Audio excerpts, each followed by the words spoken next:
Kedelai adalah komoditas warisan yang telah dikonsumsi berabad-abad lamanya di Asia termasuk di Indonesia. Kedelai mengandung makronutrien seperti protein, lemak, dan karbohidrat serta mikronutrien dan senyawa bioaktif yang menjadikan tanaman ini sebagai pangan dengan nutrisi berkualitas dan seimbang untuk kehidupan manusia. Konsumsi kedelai dan olahan kedelai secara teratur dan tepat porsi berkontribusi terhadap kesehatan manusia dan mengurangi resiko penyakit tertentu. Di Amerika Serikat, sebagian besar tanaman kedelai telah dimodifikasi secara genetik agar tahan terhadap hama dan penyakit, sehingga mampu menghasilkan kedelai yang bernilai gizi tinggi dan aman untuk konsumsi manusia dan ramah terhadap lingkungan.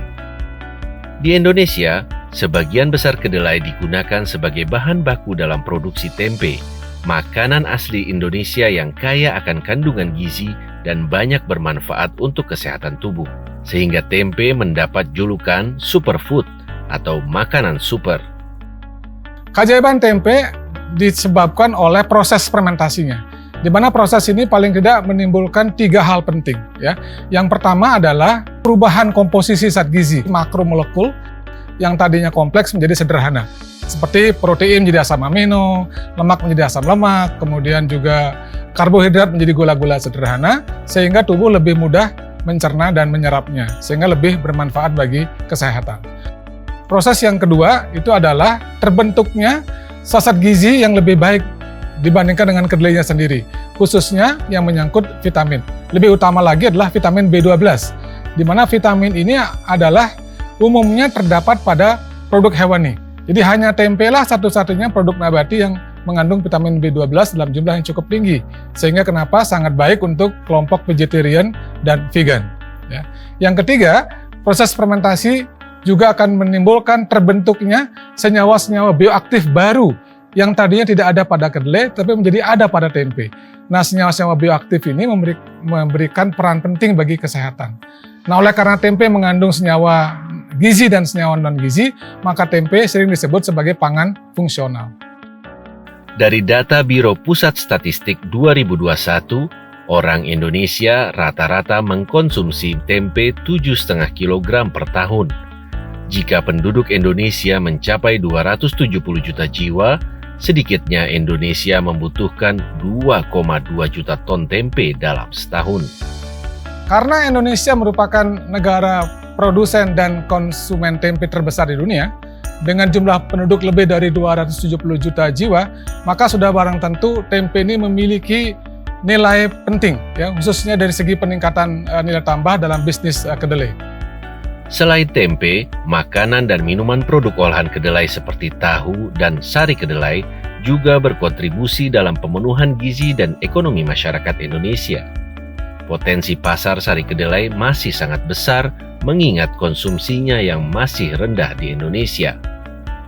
Produk-produk olahan kedelai, khususnya tahu, tempe, dan sari kedelai, telah secara nyata memberikan kontribusi yang luar biasa untuk pemenuhan gizi masyarakat, khususnya kebutuhan protein. Karena apa?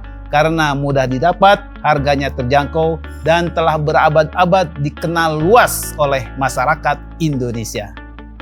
Mengkonsumsi makanan sehat dari kedelai seperti tempe, tahu, dan sari kedelai yang kaya protein dan kandungan gizi sudah sepatutnya menjadi gaya hidup masyarakat untuk tetap sehat di tengah makin kompleksnya masalah kesehatan. Dan US Soy berkomitmen menyediakan kedelai yang berkualitas dan bernutrisi bagi industri olahan pangan kedelai di Indonesia.